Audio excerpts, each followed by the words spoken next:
नमस्कार. कॅल्शियम.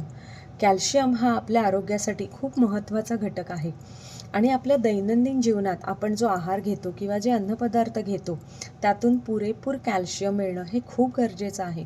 आणि जर तसं झालं नाही तर मग आपल्याला हाडांचे वेगवेगळे आजार किंवा ज्या तक्रारी असतात हाडांच्या त्या निर्माण होतात. तर शरीरातलं 99% कॅल्शियम हे आपल्या दातासाठी आणि हाडांसाठी वापरलं जातं आणि राहिलेला 1% हा मज्जारज्जू आणि हार्टसाठी वापरलं जातं. आता तुम्ही म्हणाल की स्त्रियांना जास्त कॅल्शियमची गरज असते की पुरुषांना कॅल्शियमची जास्त गरज असते.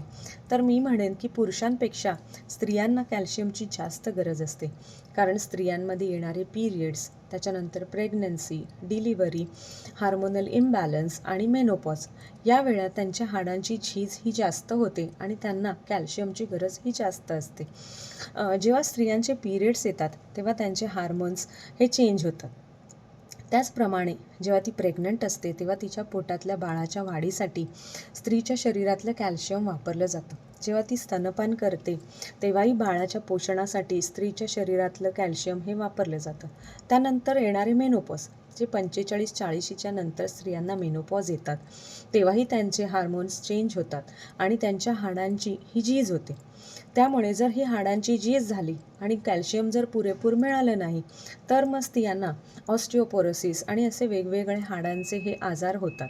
त्यासाठी स्त्रियांनी कॅल्शियम हे नियमित आपल्या आहारात घेतलं पाहिजे. आता तुम्ही म्हणाल की स्त्रियांना जर कॅल्शियमची जास्त गरज असते तर पुरुषांना नसते का? तर असं अजिबात नाही आहे. पुरुषांनाही असते, पण पुरुषांना स्त्रियांपेक्षा थोडं कमी प्रमाणात गरज असते. कारण पुरुषांची शरीररचना किंवा पुरुषांच्या हाडांची जी घनता असते ही थोडी जास्त स्ट्रॉंग असते.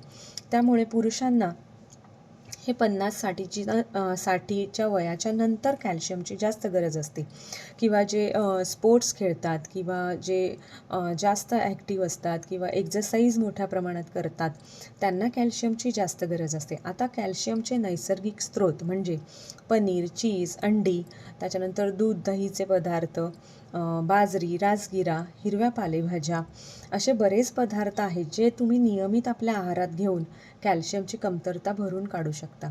त्यानंतर कॅल्शियमचे सप्लिमेंट्स पण येतात, पण ते तुम्ही डॉक्टरला विचारल्याशिवाय घेऊ नये. आणि कॅल्शियमच्या सप्लिमेंटसोबत तुम्ही विटॅमिन डी हे नक्की घ्यायला हवं. सकाळी सूर्यप्रकाशात थोडा वेळ बसायला हवं. विटॅमिन डी ही त्यासोबत सप्लिमेंट घ्यायला हवेत.